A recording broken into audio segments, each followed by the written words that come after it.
hei de chin kharin rebi kha na ma ina ron post box si lova bible chiar tur kha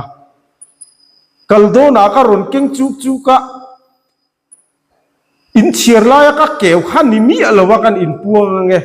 kalau vong ti sa lova kamul phau lo mai ni hose ji ak dei ni ka keu ni ti khan ma se ka soi ve thei ju la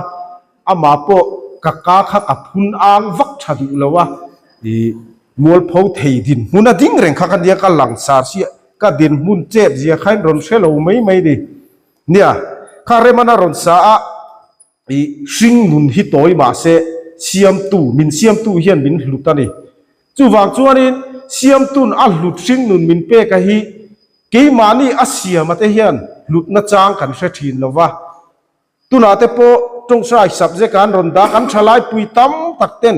chu hring nun siam tuna min pek chu hlut na chang khelovin dam do chi khrang chiu lu nan te me chian bi pat na man kholo nan te kan manga nun toy takin no pang takin mual kan liam zut mai di mana chuanin Mizoram alusun thom hi kapu ti ani thina tuna chuan ma ti na in thak to pitar putar kha an thi lo ni lovin pitar putar ain thalai no pang te kum somlin hnuai lamin mual an liam na sai mani chu wang chuanin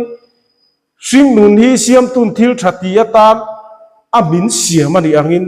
thil thati ila kan sing nun hi lutila chu kan ti tura ni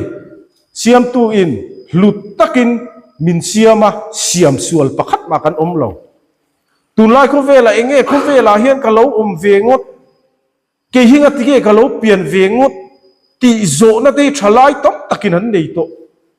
siam tu hian bin siam sual lo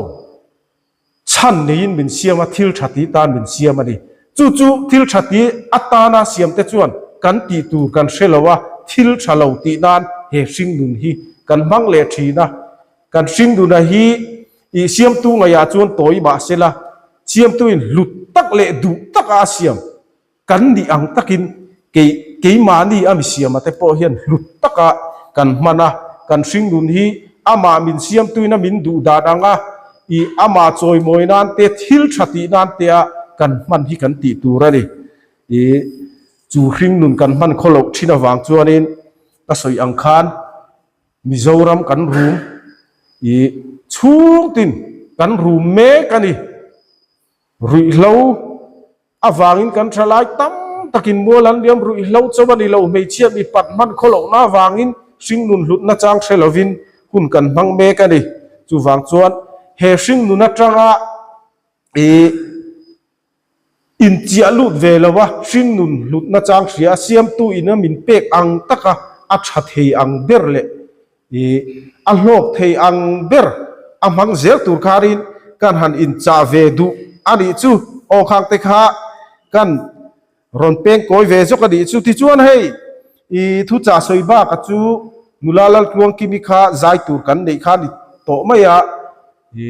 thu cha soi hi a rei don le don lo ka helowa luang kluang i kha lo in pu cha sela kan som donanga ei zan in hi letling ang reng khopat chairman tur jok in thu cha soya